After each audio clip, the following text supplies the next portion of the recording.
사고가 있었습니다. KBS 교통정보센터에서 임초희였습니다.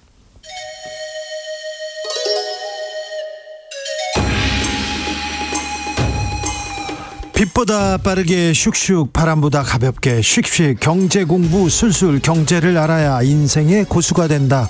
경공술.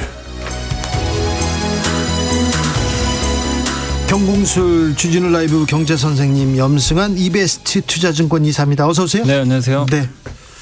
주가가 안 좋다면서요?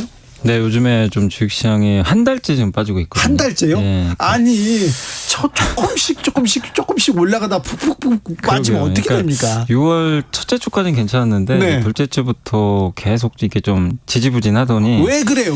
누가 뭘 잘못했어요? 뭐 잘못되면 일단은 이제 연초에 주식시장이 2,200에 있었거든요. 네. 그게 이제 2,650까지 갔어요. 네. 그러니까 좀 올랐잖아요. 그래서 네. 뭐 조정 받을 수는 있는데 다만 이제 좀 아쉬웠던 게 뭐냐면 아직까지 그 수요가 네. 좀 부진하다. 뭐 반도체라든가 네.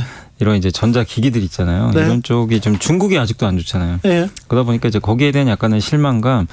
또 한 가지가 이제 미국이 금리를 이제 인상을 사실은 저번에 중단했잖아요. 네, 네. 근데 그게 끝이 아니고 다시 올린다. 예. 금리 인상 확률이 또 올라갔어요. 그래서 또 예. 그러니까 이제 사실 주식시장은 이렇게 금리 인상하는 걸 그렇게 반기는 건 아니다 보니까 이 부분이 또 주가에 조금 부담으로 좀 작용했고 또 경제는 심리고 기대인데 우리 경제가 좀 나아져야 나아질 것이다 이런 기대 효과가 별로 없는 거네요. 있었는데 네. 이제 지금 수출 쪽은 괜찮아질 것 같아요. 지금 수출은? 왜냐하면 이제 6월부터 조금씩 이제 완화되는 게 보이고 이번에 6월달에 무역 수준이 흑자 전환했거든요. 정말 예. 오랜만에. 그래서 수출은 괜찮은데 좀 내수가 요즘에 좀 아직까지는 안 좋고 왜냐하면 중국 단체 관광이 올 줄 안 오고 알았더니 있어요. 뭐 오기 좀 어렵잖아요. 네. 거기다 또 엔저가 예. 국내 이제 소비를 일본으로 좀 보내고 있어요. 약간. 그래요. 왜냐하면 이제 엔화가 싸니까 네. 많은 분들이 또 일본 여행을 또 가시다 보니까 이제 네. 그런 부분들 또 거기에 최근에 새마을금고 예.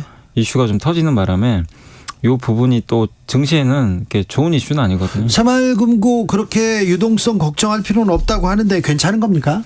일단 이제 새마을금고는 뭐 이게 언론 보도도 좀 됐지만 새마을금고 자체적으로는 좀 이제 부실이 있다고는 좀 하더라고요. 그러니까 이게 사실은 새마을금고가 지금 올해 지금 수신 잔고죠. 네. 이제 예금도 좀 줄기 시작을 했고 그다음에 연체율이 좀 문제거든요. 지금 작년 연체율이 3.6이었는데 네. 올해 지금 6월 29일 기준으로 지금 6.2%까지 올라갔거든요. 많이 올라갔네요. 그러니까 연체율, 그러니까 지금 새마을금고 자체는 아직 위기가 완전히 끝났다라고 좀 보기는 어렵고 지금 자산이 한 284조 원 정도 되거든요.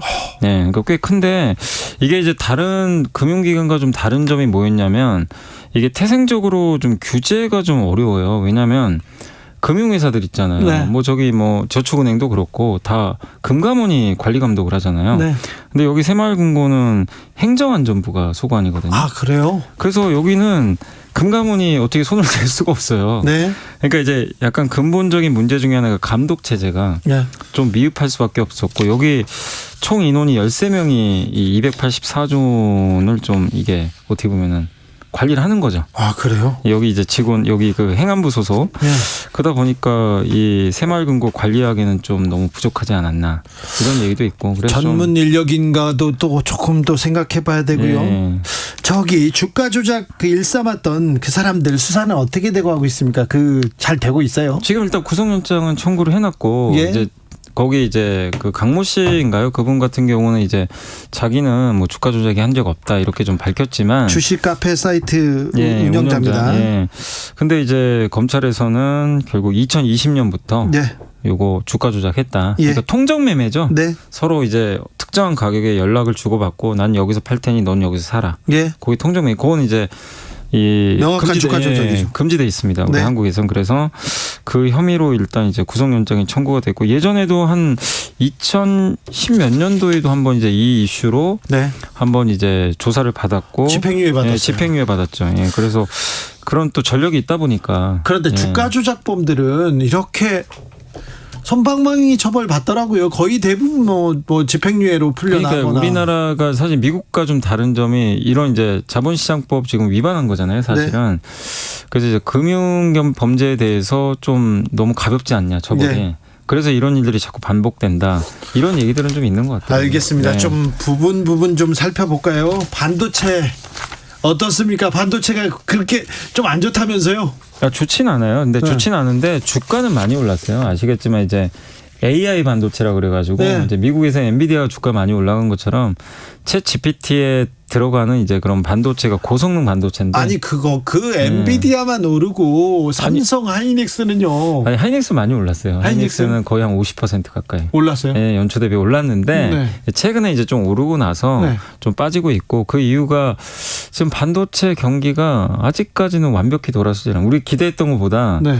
스마트폰이 안 팔립니다. 안 팔려요? 그러니까 반도체 수요에서 제일 많은 게 아직까지는 요 스마트폰이거든요. 네. 근데 요즘에 스마트폰을 사람들이 옛날만큼 자주 안 교체를 바꾸죠. 안 해요. 그러니까 요새 저 스마트폰 광고가 별로 없잖아요. 네. 그리고 리퍼폰 아시죠? 리퍼폰이라고 네. 그게 뭐냐면 이제 중고폰인데 새 것처럼 이제 깨끗하게 네. 이 중고폰을 뭐 이렇게 검수도 하고 해가지고 가격은 한 30-40% 저렴하게 팔거든요. 그래요? 이제 그 시장이 형성되다 보니까 보통 2년에 한 번씩 바꾸시던 분들이 한 번 건너뜁니다. 네. 리퍼폰 사고 이 새로운 스마트폰은 그 다음에 사요. 네. 이런 이제 수요가 안 나오는 거죠. 그러니까 이게 우리 한국만 그런 건 아니고요. 중국도 좀 그러다 보니까 그래서 전 세계적으로 스마트폰 수요가 많이 둔화되면서 네. 지금 반도체는 수요가 좀 좋지 않은데 다만 이제 시장에서 평가하는 거는 지금이 그래도 최악이다. 하반기부터 좀 나아질 거다. 그래요? 이런 얘기 나오고 또 삼성전자가 얼마 전에 공급을 줄였습니다. 네. 공급을 줄이면 어떻게 될까요? 재고가 좀 감소하겠죠. 네. 그래서 업황은 점진적으로 좀 좋아질 거다. 이런 게 이제 중론인데 근데 실적 안 좋더라고요. 2분기 실적 안 좋았어요. 6천억 나왔거든요. 예. 그러니까 이제 90% 정도 이익이 감소한 건데 메모리 반도체만 3조 원 넘게 적자 본 것 같더라고요. 그러니까 아직까지는 실적이 좋지는 않습니다. 반도체 분야 뉴스 중에 HBM 하던데 HBM은 뭐예요? 그게 이제 하이 밴드위드 메모리라 그래가지고 네. 이제 우리나라 말로 하면 고대역폭 메모리라 그래요. 그러니까 대역폭인데 일반적인 그 반도체는 이게 반도체에 다 구멍 같은 게 뚫려 있거든요. 네. 그래서 그 사이로 이제 연결을 해가지고 이제 전자가 왔다 갔다 해요. 그래서 근데 그 구멍의 개수를 우리가 뭐라고 하냐면 그 차선이라고 생각하시면 돼요. 차선이 많으면 많을수록 당연히 훨씬 더 이 통행량이 늘어나니까 이 전류의 이동 속도가 빨라지면서 반도체 성능이 좋아지거든요. 근데 네. 우리가 AI 반도체 쓰려면 그만큼 많은 이 반도체 이 메모리 데이터를 전송을 해서 네. 그걸 빨리빨리 해석을 해줘야 되는데 옛날 반도체를 쓰면 그 속도가 너무 느립니다. 그러니까 만약에 기자님이 뭐 챗 GPT나 이런데 검색을 해서 뭐 좀 나 어디 그 일본 여행 가고 싶은데 뭐 어디 좀 추천 좀 해달라. 만약 예를 들어서 그렇게 했는데 한 3시간 후에 나오면 그거 쓰겠어요? 됐죠. 안 되죠. 네. 근데 이제 그게 1분 안에 나와야 될 거 아니에요. 예. 그런 루트들이. 그러려면 메모리 반도체 그 통행량이 많은 거. 예. 이 고대역폭 흔히 말하는 그 HBM을 반드시 써야 돼요. 예. 그걸 쓸수록 이 이동 속도가 빨라지면서 하는데 그거를 하는 업체가 바로 이제 SK 하이닉스, 아 그래요? 삼성전자. 삼성전자도 네. 괜찮아요. 그래서요. 네. 지금 반도체 조정 받았어요. 네. 지금 사야 됩니까? 아니면 지켜봐야 됩니까? 아, 근데 저는 뭐 여전히 반도체 비싸지 괜찮다. 않- 네, 왜냐하면 네. 지금이 최악이기 때문에 네. 업황이. 그렇죠. 근데 항상 주식 투자는 겨울에 하는 게 거죠. 좋거든요. 예, 아하 그래서 지금이 그래서 지금 방향성에서는 점점 나아질 거거든요. 예. 네, 그래서 지금 저는 투자하기 나쁘지 않다. 아 반도체 지금 괜찮다.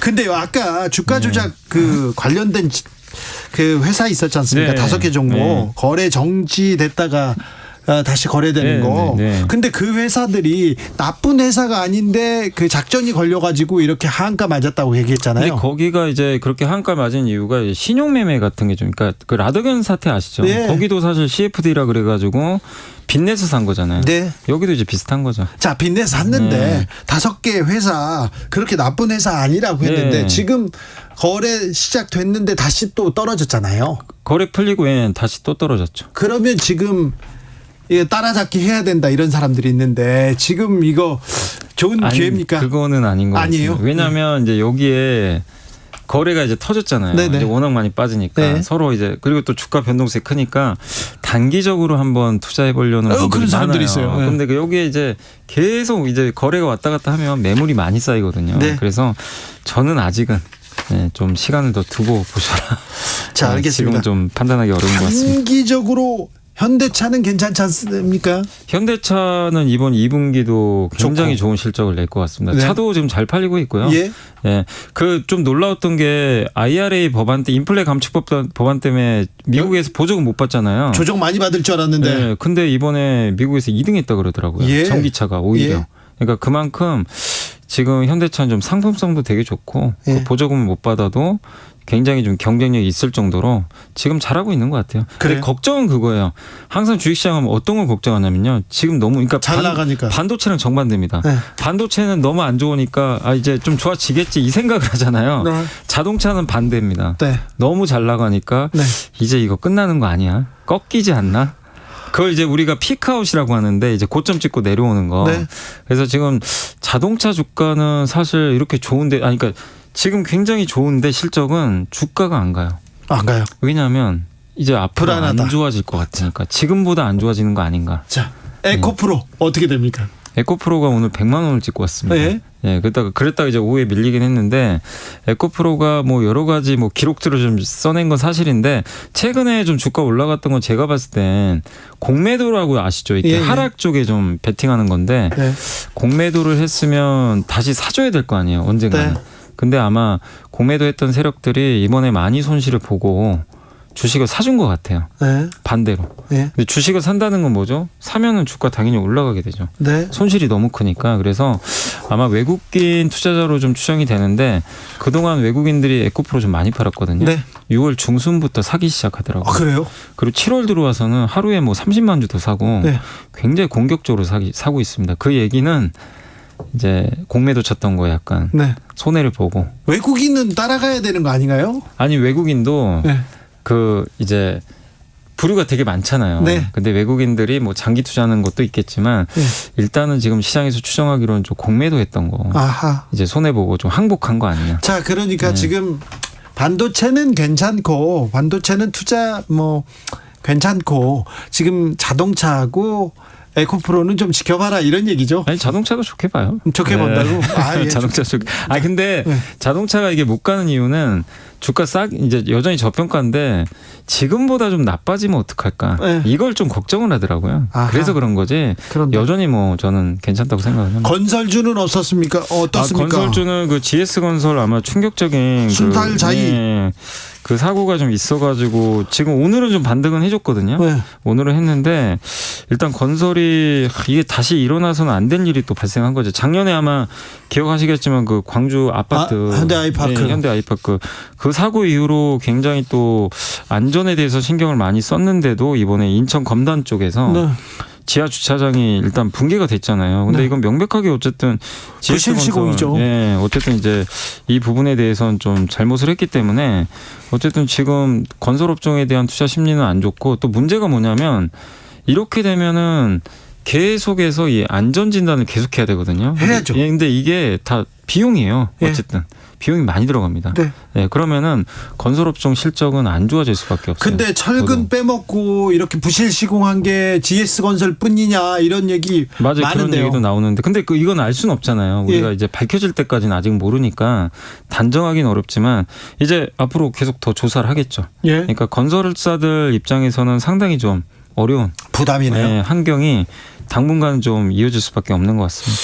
우리는 또 건설 경기에 굉장히 또 의지하는 좀 경제 중요하죠. 건설 예, 경기가. 체질을 가지고 예. 있잖아요. 그럼 건설업계에 타격을 입으면 프로젝트 파이낸싱, 예. 되풀이기 그리고 또 기업, 은행권 이렇게 연쇄적으로 좀 힘들어지지 않을까 그런 생각도 그런 있습니다. 걱정들이 좀 많이 드는 게 여기 GS건설 문제뿐만이 아니라 지금 금리 여전히 높고요. 네. 거기다가 지금 새마을금고도 사실 어떻게 보면 부동산 PF가 네. 원인 아니었냐. 네. 그러니까 무리하게 좀 대출해 준 거. 예. 왜냐하면 작년에 레고랜드 터지고 대출 대부분 다 줄이고 있었는데 예. 새마을금고는 오히려 이게 늘려버린 거죠. 예, 네. 대출을. 그러다 보니까 요 새마을금고발 또 PF 리스크로 인해서 또 작은 경색 오고 작년과 같은 사태 터지면 어떡하냐. 걱정들이 많은 건 사실인데 다만 작년에 레고랜드 사태도 어쨌든 정부가 나서서 잘 또 해결을 해줬고 그다음에 여기 그 새마을금고도 예. 어쨌든 불은 주말 껐어요. 사이에 좀 불은 좀 껐더라고요. 네. 그래서 제가 봤을 때는 이게 뭐 시스템 리스크로 갈 것 같지는 않고요. 같고요. 또 그렇다고 지금 한국은행이 금리를 더 올릴 상황도 아니기 때문에 예, 적절히 통제해서 좀 완화되겠지만 어쨌든 이 후유증을 해소하는데 좀 시간은 좀 걸릴 수밖에 없는 것 같습니다. 자, 8억 오른 이 동네 뭐 3억 찍고 올라갔네, 바닥 찍고 3억 올랐네, 막 이런 부동산 기사가 쏟아지는데 아니요, 금리도 오를 가능성이 있고 경기도 침체고 그런데 그 건설회사죠 이런데 이 부동산 기사는 어떻게 봐야 됩니까? 글쎄요. 근데 이제 그런 것 같아요. 주식시장도 그렇게 안 좋아도 오르는 곳은 있잖아요. 네. 그러니까 아파트도 사실은 그런 게 아닌가. 이제 제가 뭐 아파트는 잘 모르지만 어쨌든 아파트라고 해서 경기 안 좋다고 다 빠지는 건 아니거든요. 또 인기 있는 지역은 오르겠지만 근데 전반적인 지금 분위기는 어쨌든 지금 이런 이제 새마을금고 또 GS건설 사태, 여전한 고금리 예, 또 물가가 여전히 아직까지는 높은 상황이기 때문에 전체적으로는 지금 어쨌든 그 부동산 이 건설 경기 자체는 지금 살아나기가 당장은 쉽지 않고 실제 착공은 많이 됐는데 그 허가 있잖아요. 네. 허가를 해야만 이게 이제 나중에 건설이 살아날 텐데 허가 건수가 지금 늘고 있질 않거든요. 예. 그래서 아직까지는 선행 지표는 조금 부진한 것 같습니다. 한국은행 기준금리 발표가 코앞인데요.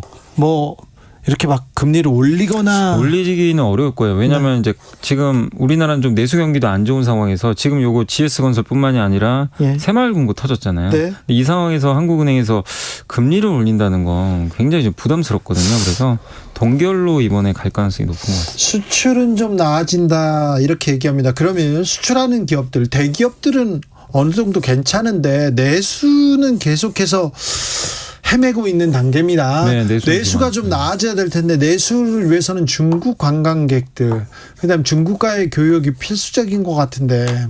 근데 이게 이제 풀어야 되는데 지금 어쨌든 이제 서로 외교적으로 좀 풀리질 않고 있잖아요. 그래서 그냥 근데 메시지만 보여도 사인만 좀 긍정적인 사인만 나와도 괜찮을 텐데. 근데 일단은 지금 분위기를 보면 이번에 옐런 재무장관이 주말에 갔다 왔잖아요. 중국 갔잖아요. 네, 근데 네. 물론 큰 성과는 없었다고 하지만 그래도 저는 만난 것 자체는 그래도 의미가 있다고 보거든요. 네. 왜냐하면 긴장 관계를 완화되니까. 그래서 미중이 좀 완화되면 네. 한국도 좀 나아지지 않을까 이렇게 좀 예상은 하고 있습니다. 김생근님께서 새마을금고 예적금도 걱정이지만요, 와이프가 들어간 새마을금고 보험들도 걱정이에요. 10년 넘게 넣었는데요 얘기하는데 정부에서 일단 걱정하지 말라고 네, 했으니 일단은 뭐 예금자 보호도 뭐 얘기 나오니까 네. 조금 지켜보시면 되겠습니다. 경공술 여기까지 듣겠습니다. 염승환 이사님이었습니다. 오늘도 감사했습니다. 네,